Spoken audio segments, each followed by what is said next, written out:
This patient had long way back phaco surgery with trabeculectomy done later on. The phaco was like more than 10 years back. He had pseudoexplorative glaucoma.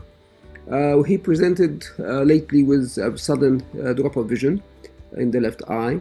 So on examination, we found out that the intraocular lens has been driven down, subluxated down. So we planned for the iris sutured IOL with a self-sealing wounds.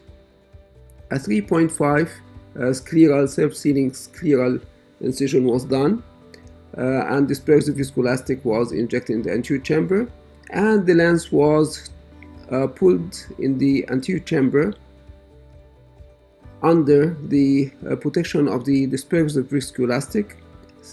We tried to be as friendly as possible to the zonules, so it will not pull on the peripheral retina and make any retinal tear. So dialing the lens is, I think this is the best way, instead of direct pulling on the zonules. Sinski hooks was used through several scleral corneal incisions to make it as atraumatic as possible for the peripheral retina.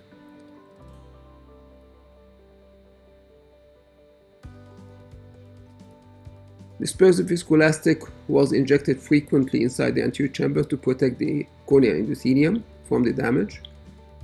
Using the scleral, the Sinsky hook, we introduced the IOL to the anterior chamber above the iris level.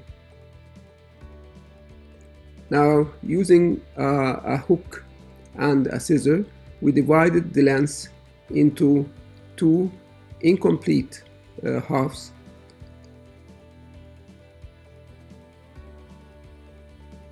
And pulling the lens through the 3.5 incision in one piece. Residual capsular matter was still in the anterior chamber. We used the vitrectomy probe in a setting which is, instead of direct vitrectomy, anterior vitrectomy, into IA cut mode. So in the first step we have the irrigation, second step we have the IA, and the third step we have the vitrectomy. So this lens matter was grabbed through the second step only, the irrigation aspiration, until we got it all out, and then we did anterior vitrectomy on the pupillary level.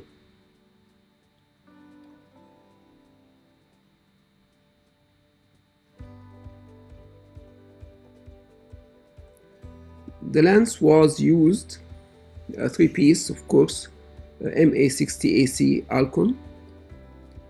It has to be folded on a way that the haptics will be folded together inferiorly, not with a leading haptic and trailing haptic. It has to be, the lens has to be folded in a way that both haptics will be together inferiorly.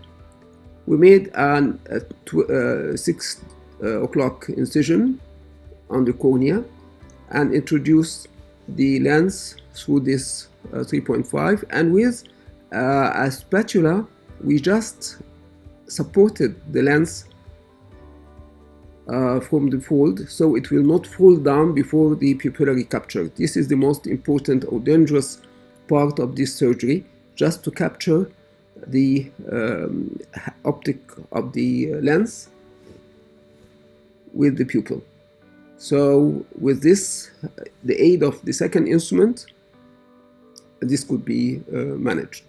Now we used 10O prolene with straight needles and grasped one of the haptics of the IOL and got the needle through a clear corneal incision. The needle went through the main incision and got out of the clear corneal incision. Then a loop was caught from the main incision outside the main wound and Siepser's knot was done. I prefer personally 3 throws and then 2 and then 1 throw. So the first throws will be 3 throws and then pulling the end of the 10-0 from the other side. We make the throws through the loop, not from the free end of the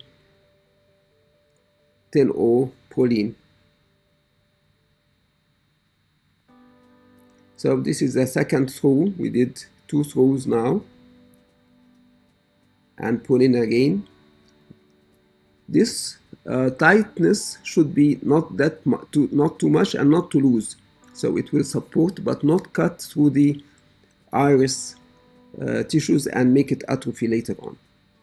And the multiple throws protect the iris from being necrosed under the only one throw, and will make it more secure. Using a small retinal scissor, we cut the ends of the prolene 10-0.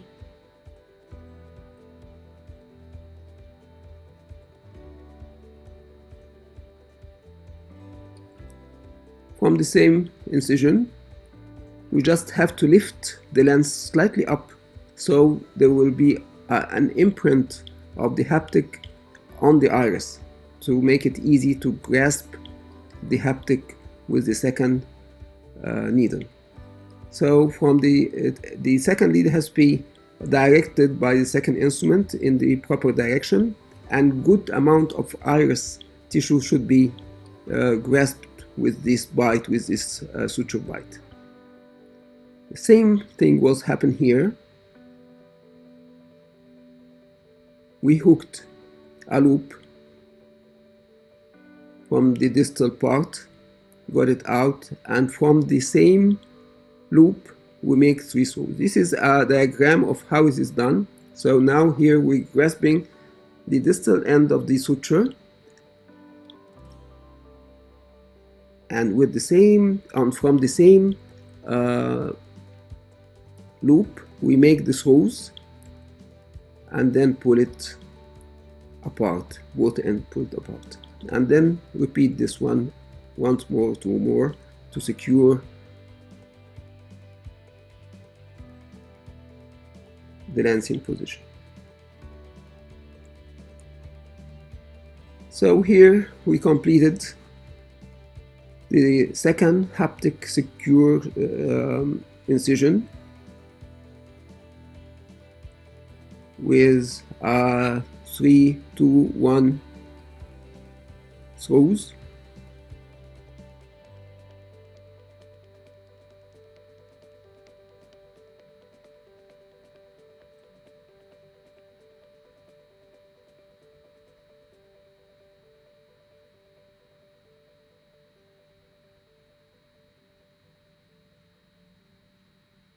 And then we pushed the optic of the intraocular lens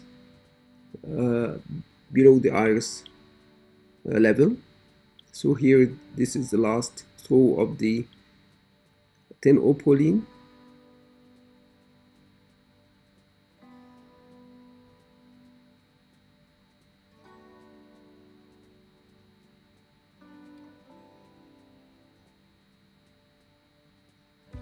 And pushing, and then now this was the last one, the last throw. One has to be very meticulous with this suture, otherwise the lens will not be that secure in position.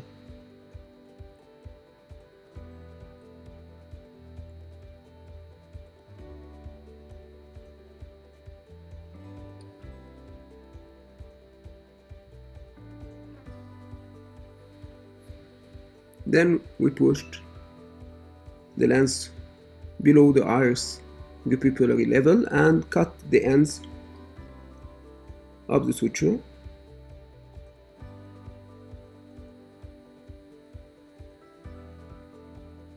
With the same retinal 20 gauge scissors.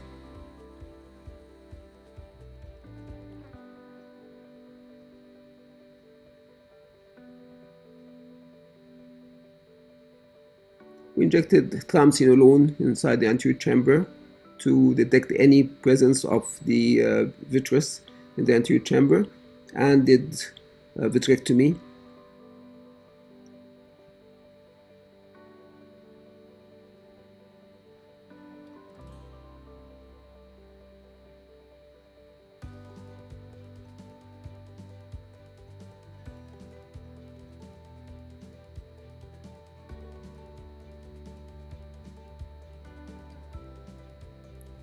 We don't want any vitreous tag in the wound, which may result lately in retinal attachment complication. Now you can see the pupil is getting round now.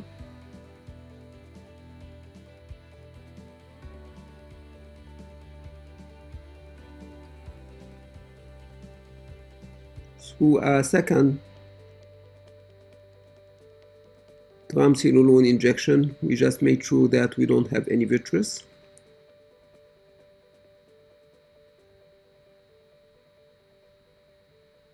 Triamcinolone injection by itself will make the iris reaction to this maneuver less. Just making sure that the primary incisions are tight, watertight. We don't want any leak. Usually the main wound is does not need any suture, and it is less astigmatic inducing architecture. Cauterizing the conjunctiva over the wound. No need for conjunctival suture. This is the first day post-operative for the patient on the slit lamp. You can see the lens in position, sutures are in position, the iris bite are good. The advantages of this procedure is that the incision is relatively small, 3.5. We have minimal conjunctival insult.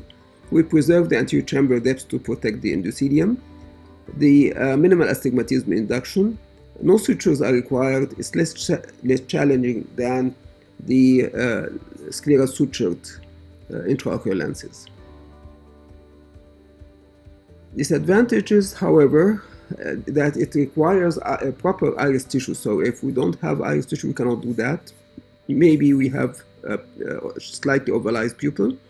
IOL may fall down if you're not sure. It's not suitable for synchronized eye because it will be very slippery, and we have to practice this on animals.